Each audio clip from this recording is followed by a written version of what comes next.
Good morning, everybody. My name is Catherine Gomez, and today I'm going to talk about the role of the literature and culture in the English language teaching. As we know, language represents a very important part of the teaching in the literature and also in the culture.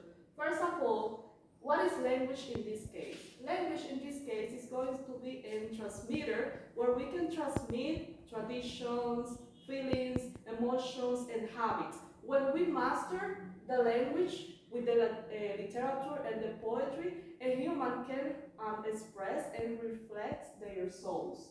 It is also a bridge because according to the language, we can know about the literature and we also can know about the culture of the country of the language that we are trying to learn. What is the role of the literature? Well, as we know, when one student is reading a book that we assign to them, they are going to face two types of language. They will learn about the old language and the actual language. What is the old language? If one book was written years ago, it's not going to have the same language, the same actual language that we have now, the actual vocabulary. It's going to have an old vocabulary, but the books that are written now, that have been written recently, they will have the actual language. So in this case, it's going to be like a comparison between the old and the actual language.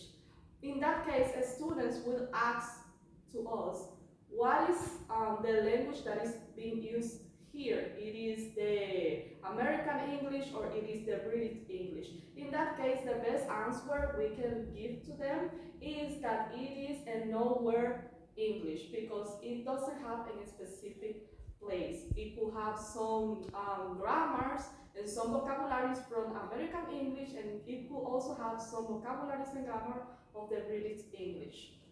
The second point is that when students are reading a book, they will enrich their vocabulary. They are going to have an improvement in their vocabulary. They are going to know more words and they are going to feel the interest of knowing more. The third one, they create their own word by reading. When a person is reading a book, they use their imagination, they recreate what they are reading, they create that word in their mind, and that is good because they can enrich better their imagination and also their vocabulary.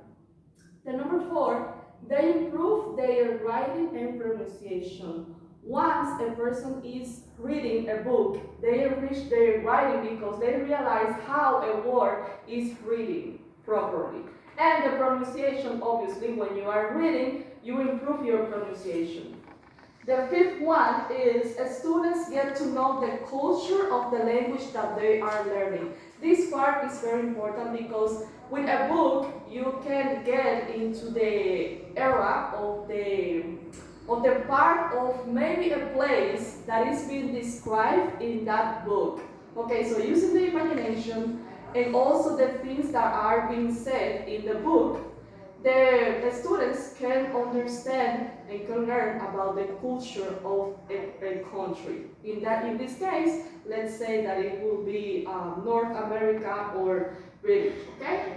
And also, this helps the students because knowing the culture and knowing the things that are done or the things that they cannot do in that country, they can learn about that culture. They can have the critical thinking.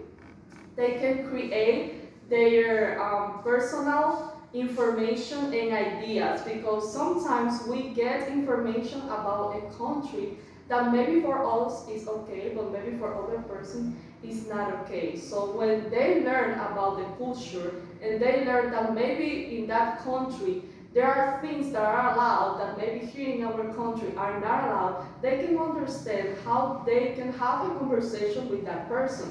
They can know what terms or what vocabulary they can use and what vocabulary they cannot use in this case. So I hope that you have understood this topic, and remember that I was talking about the role of literature and culture in the English language teaching, and it's really important to teach also the culture and the literature in a language. Even though it's not fundamental, but it is good that the students know a lot of things about everything. So thank you so much for your attention.